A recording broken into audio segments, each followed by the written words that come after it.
Êxodo 3:1.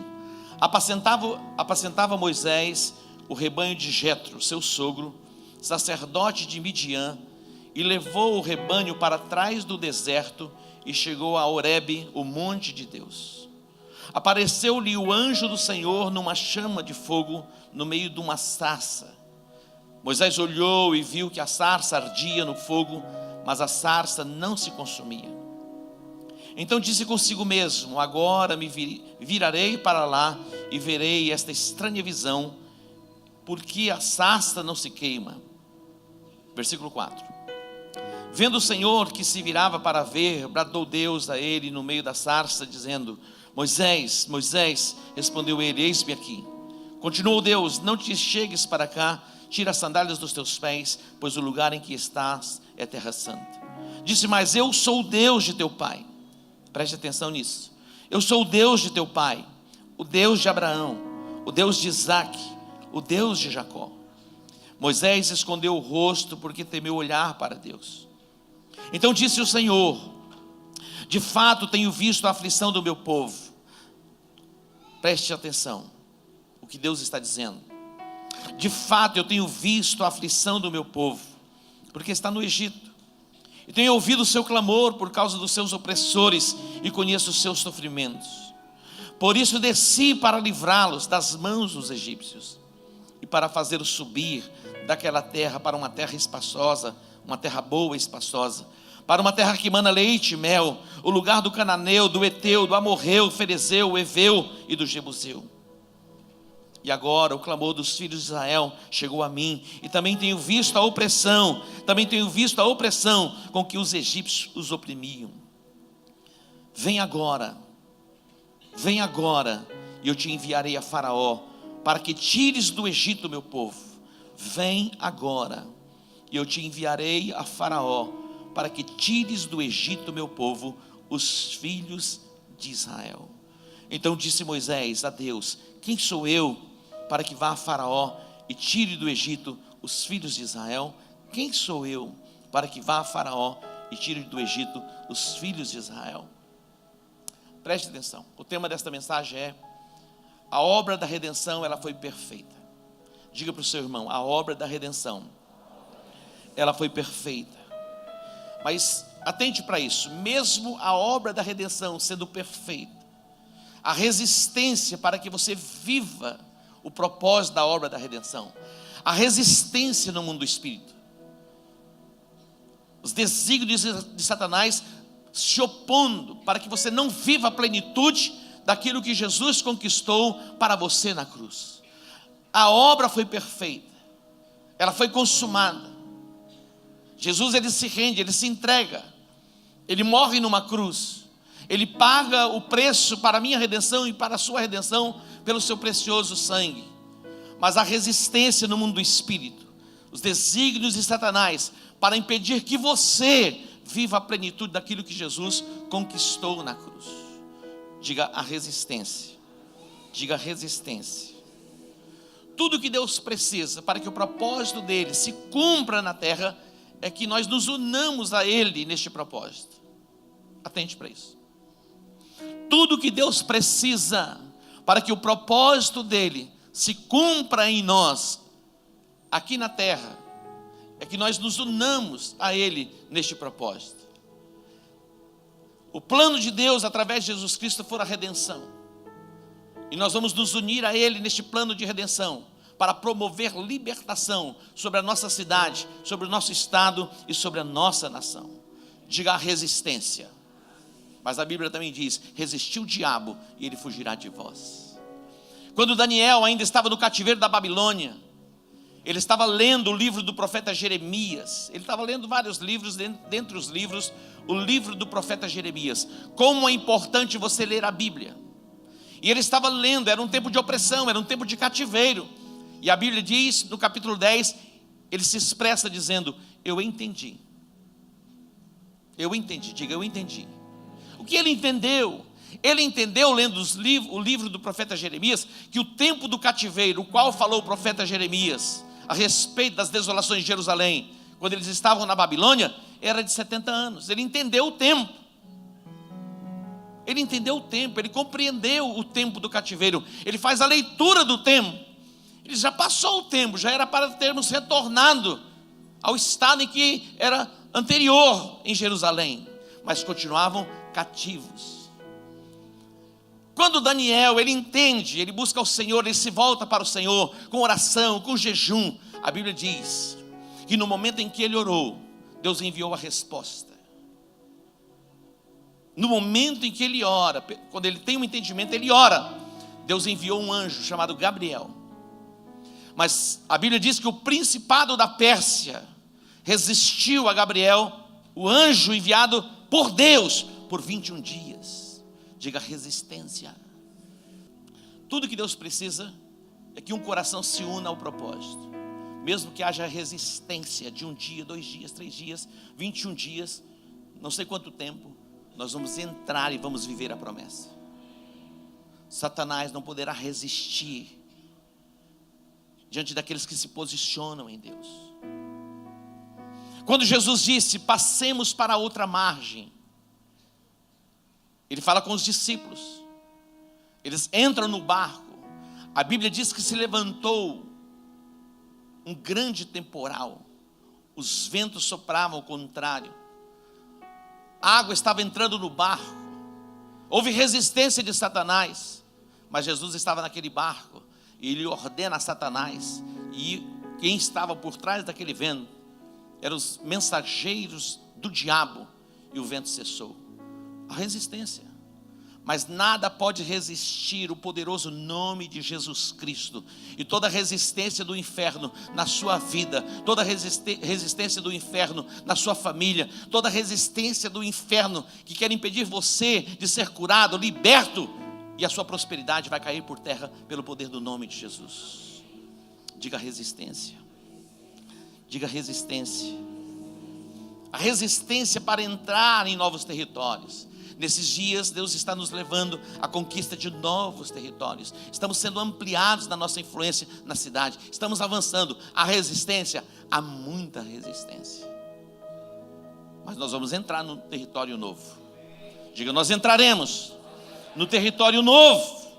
Quando Jesus expulsa um demônio, e aquela pessoa possessa era cega e muda, os religiosos começaram a questionar Jesus, dizendo, ele expulsa demônios pelo poder de Belzebu.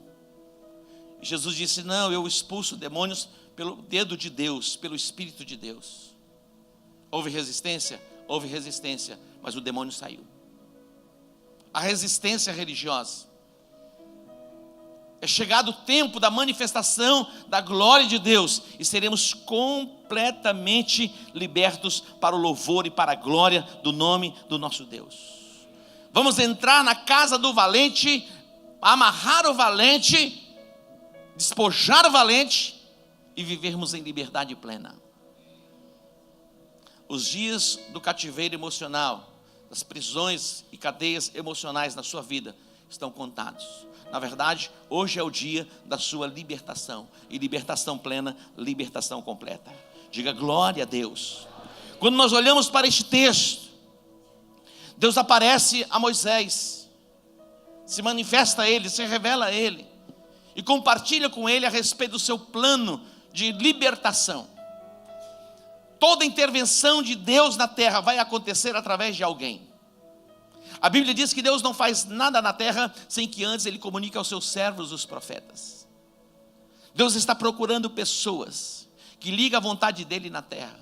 E aqui nós estamos para ligar o propósito de Deus sobre a nossa cidade, sobre o nosso estado, sobre a nossa nação, sobre a nossa casa, sobre a nossa família. A Bíblia diz que houve resistência.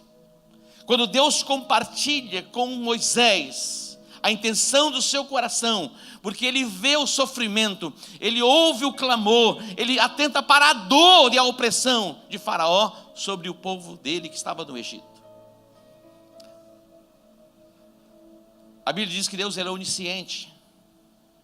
Nós não vemos todas as coisas, mas Deus vê todas as coisas. Ele viu e o clamor daquele povo chegou, então Deus desceu. Ele diz, eu desci para livrar Israel. Eu desci para livrar Israel. E Deus diz a Moisés, vem, eu usarei você. Moisés, ele vai dar muitas desculpas a Deus, mas Deus estava determinado em insistir com ele, porque Deus sabia que precisava de alguém para que ele pudesse agir na terra, porque este é o princípio estabelecido por ele, isso não muda, porque ele deu a terra ao homem. O governo sobre a terra está sobre o homem. Então Deus precisa de um homem para que ele possa entrar na terra e manifestar a glória dele. Por isso que Jesus se fez homem, para que por uma legalidade ele entrasse na terra, para desmantelar e frustrar os planos de Satanás, nos tirar do império das trevas e nos transportar para o reino do Filho do seu amor. Diga resistência. Mas toda resistência do inferno vai cair por terra pelo poder do nome de Jesus. Vamos para o capítulo 5.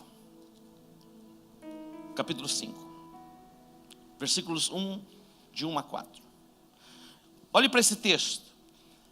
Depois foram Moisés e Arão e disseram a Faraó: assim diz o Senhor, o Deus de Israel: deixa ir o meu povo, para que me celebrem festa no deserto. Deixa ir o meu povo, para que me celebre festa no deserto. Mas Faraó respondeu: quem é o Senhor, para que eu ouça a sua voz e deixe ir a Israel? Não o conheço, nem tampouco deixarei Israel partir. Olha só, quem é o Senhor? Faraó escarnece de Deus, mas Deus estava determinado em usar Moisés para promover libertação, e Deus está determinado em usar a mim e a você para promover redenção, libertação na nossa cidade, no nosso estado e na nossa nação. Diga: toda resistência vai cair por terra. E como ele vai resistir? No capítulo 5 ainda, a partir do versículo 4 a 9, ele vai resistir com um trabalho forçado. Dobra a carga de trabalho, porque esse povo está ocioso, eles estão querendo celebrar festa ao Senhor, então trabalho dobrado. Preste atenção. A Bíblia mostra que precisamos ser diligentes na nossa obra, na nossa chamada. Mas para todas as coisas existe um tempo. Trabalho dobrado não vem de Deus, trabalho dobrado provém do inferno. Você vai prosperar debaixo de uma carga de trabalho, na medida, não excessiva.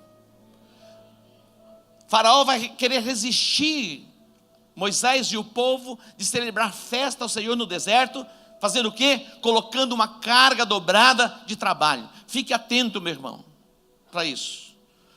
Eu estou certo então, levanto às 10, às 3 horas da tarde já estou voltando para casa. A Bíblia diz: vai ter com a formiga ou preguiçoso. Tem resposta para tudo a Bíblia.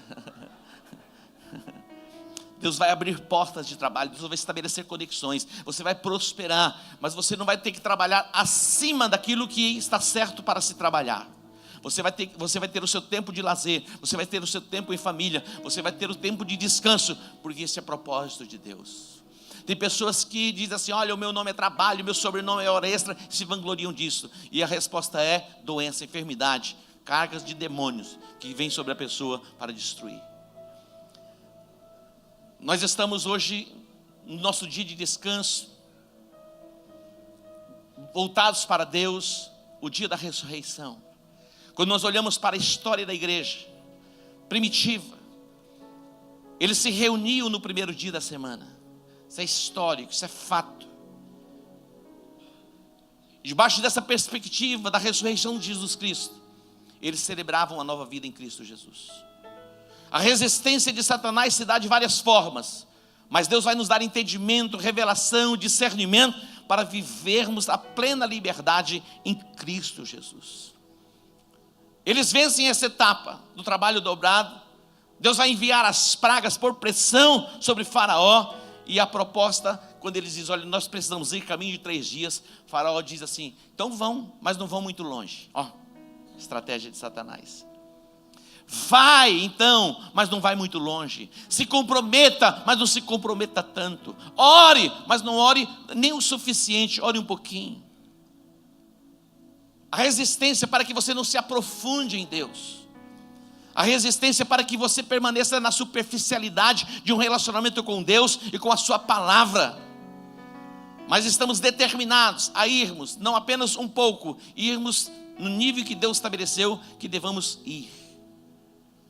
Nós temos uma chamada de oração a cada primeira semana do mês. Para muita gente é muito. Eu sei que pessoas estão trabalhando neste horário, não podem ir, e algumas pessoas já falaram: por que a gente não ora um outro horário? Nós já colocamos oração às 3 horas da manhã, e o número de pessoas orando às 3 da manhã era mais complexo do que às 18h15.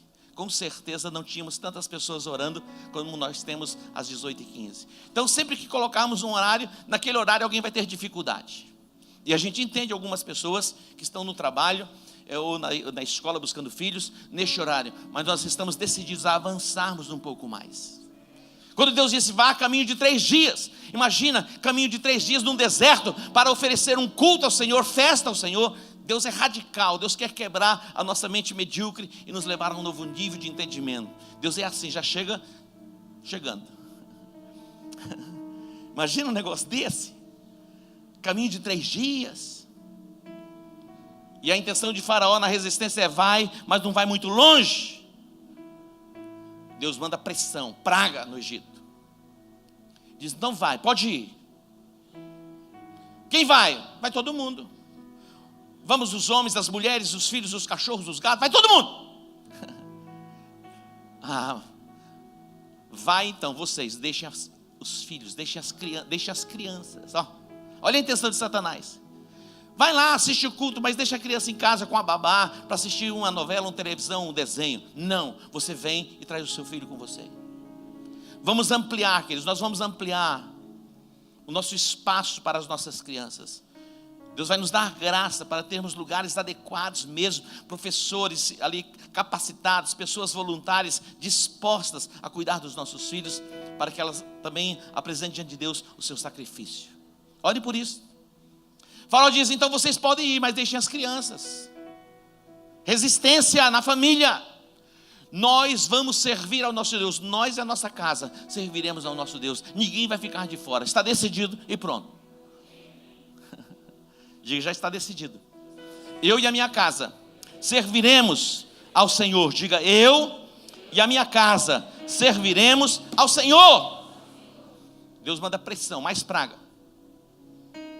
Falou: então pode ir, leve as crianças. E diz: nós, os nossos filhos, e vamos levar também o nosso gado. Falou: mas vai levar o gado? Em hipótese nenhuma.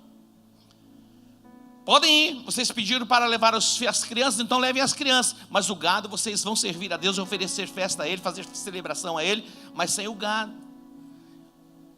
Olha a intenção de Satanás, é que você sirva a Deus muitas vezes na pobreza, na miséria e continue assim. Moisés disse: não, você não entendeu. Vamos nós, os nossos filhos, as nossas crianças, e o nosso gado vai conosco também. Não vai ficar uma unhazinha no Egito. Não vai ficar nada para Satanás.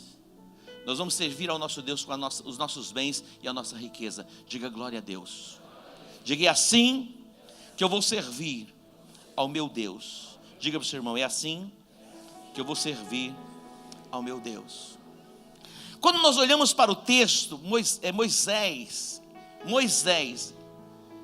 ele coloca diante de Deus algumas desculpas. A palavra para você hoje é: chega de desculpas. Diga para o seu irmão: chega de desculpas. Quando Deus diz: vem agora, eu te enviarei a Faraó. Ele falou: eu não. Na verdade eu não sei nem falar. Quem sou eu? Um espírito de autocomiseração, autopiedade. Moisés estava carregado por este sentimento. E alguém se expressa assim: coitadismo. Esses são ingredientes para autodestruição. Não somos nós na nossa própria capacidade, mas Deus precisa de alguém que se coloque diante dele, mesmo na imperfeição, porque Moisés não era perfeito, mas Deus precisa que alguém se coloque diante dele, para ser agente canal, para a manifestação da glória de Deus, promovendo libertação no meio do seu povo. Essa pessoa é você. Faça assim para o seu irmãozinho: Deus está falando com você. Ele diz: eu não sou eloquente. Deus diz: quem criou a boca? Moisés vai arrumando desculpas para justificar o sentimento que estava dentro dele. Eu não sou eloquente, eu não sei falar muito bem. Deus diz: fui eu que criei a boca. Então vai a Faraó. Você precisa ir a Faraó. Então ele vai a Faraó. 1 vez, 2 vezes, 3 vezes, 4 vezes, 5 vezes, muitas vezes. Deus foi pondo pressão. E na última praga, que for a praga da mortandade dos primogênitos, Deus deu a estratégia de livramento. Aí é estabelecido a Páscoa. Matem o cordeiro. Passe o sangue nas vergas das portas e nos umbrais. A casa que tiver a marca do sangue, o anjo destruidor passará por cima. Isso é Páscoa. É o que nós estamos vivendo. Praga alguma chegará à sua casa. Praga alguma chegará à sua tenda. É tempo de redenção, é tempo de libertação, é tempo de prosperidade. A bênção de Deus se manifestando em nós e através de nós. Diga, eu creio e eu tomo posse.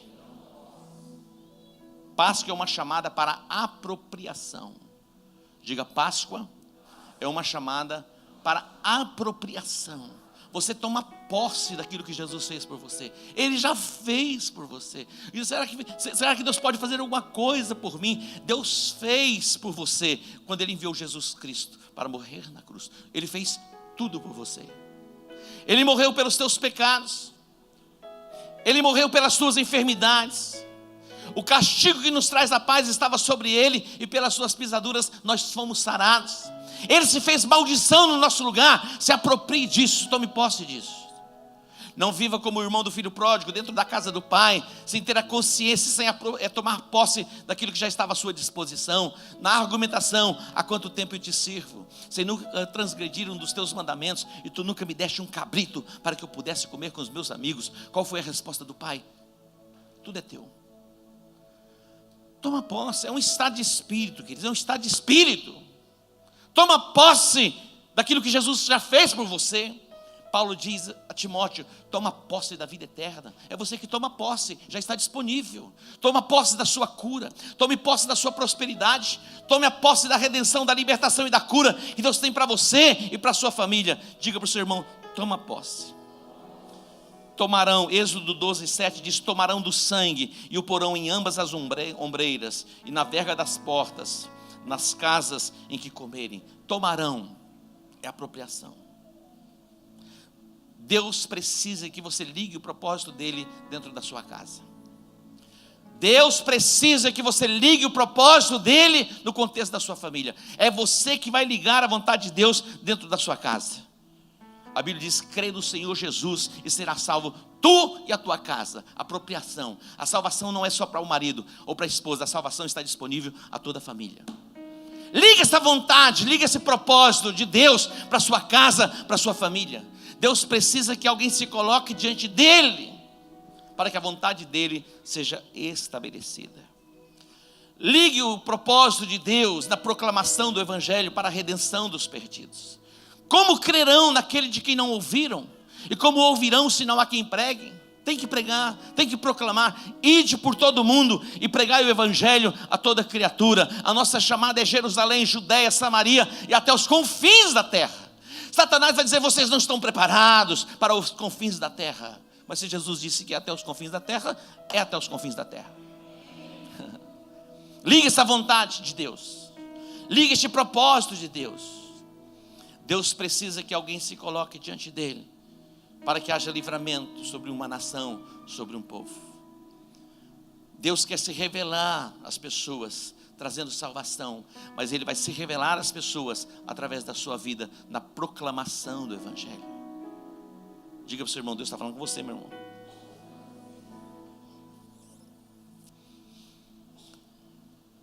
Deus precisa de você para que os enfermos sejam curados. Ele diz, imporão as mãos sobre os enfermos e os curarão. Ele não diz, olha, os apóstolos imporão as mãos sobre os enfermos, os presbíteros imporão as mãos sobre os enfermos, os diáconos imporão as mãos sobre os enfermos, os obreiros. Não, a Bíblia não diz isso. Aqueles que crerem, é para todo aquele que crê. Você lá no seu trabalho, você pode impor as suas mãos sobre um enfermo, sobre os enfermos, e eles ficarão curados. Você pode ir a um hospital e orar por alguém para que ele seja curado.